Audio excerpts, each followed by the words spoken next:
აფხაზეთის კულტურის მოღვაწეთა კავშირის მშვიდობისა და თანამშრომლობისთვის ინიციატივითა და ორგანიზებით ცნობილი სოხუმელი პოეტისა და ჟურნალისტის მარი ჟღენტის საიუბილეო შემოქმედებითი საღამო ვალერი არქანიას სახელობის არტ-გალერეაში გაიმართა. პროექტის ავტორი, სცენარისტი, მუსიკალური რედაქტორი ია მაისაია და ითვალისწინებს 70 წელს მიღწეული სხვადასხვა დამსახურებისა და პროფესიის ადამიანების ღვაწლის წარმოჩენას. შემოქმედებით საღამოზე სიტყვით გამომცვლელებმა ისაუბრეს მარი ჟღენტის პიროვნებაზე, შემოქმედებაზე, მიღწევებსა და მის მიერ განვლილ გზაზე. ამავდროულად ღონისძიების ფარგლებში მოეწყო მარი ჟღენტის შესახებ გადაღებული დოკუმენტური ფილმის ჩვენება. საღამოს ესწრებოდნენ პოეტის მეგობრები, ცნობილი პოეტები და აფხაზეთის ავტონომიური რესპუბლიკის უმაღლესი საბჭოს წარმომადგენლები.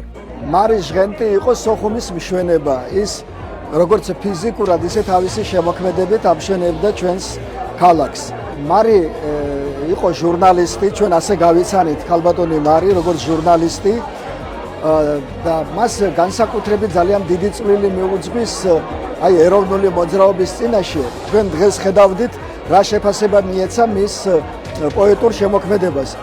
მისი მთელი ამ დამსახურების გათვალისწინებით უმაღლესმა საბჭომ მიიღო გადაწყვეტილება და ქალბატონი მარი დავაჯილდოვეთ საპატიო სიგელით და ჩვენი უწყებრივი медалიც გადავეცით. ეს პროექტი 70 პლუს შემოქმედი აფხაზეთიდან ითვალისწინებს ჩვენი აფხაზეთელი ნამდვილი ღვაწლმოსილი ადამიანების წარმოჩენას. ქალბატონი მარი ჟღენტი, პოეტი, ჟურნალისტი, საზოგადო მოღვაწე, ღვაწლმოსილი ადამიანი.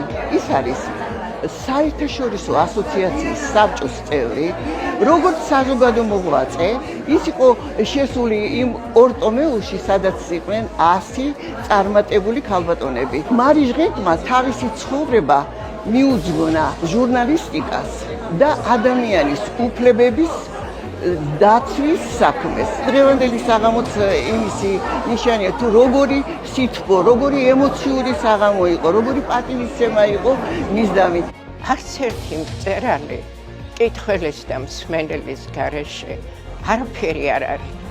მარტივ მომრავლებლად რომ დავშალოთ, მე დღევანდელმა დღემ მაჩვენა ძალიან დიდი სითბო, ძალიან დიდი სიყვარული, გაგება ჩემი ნაწარმოებების.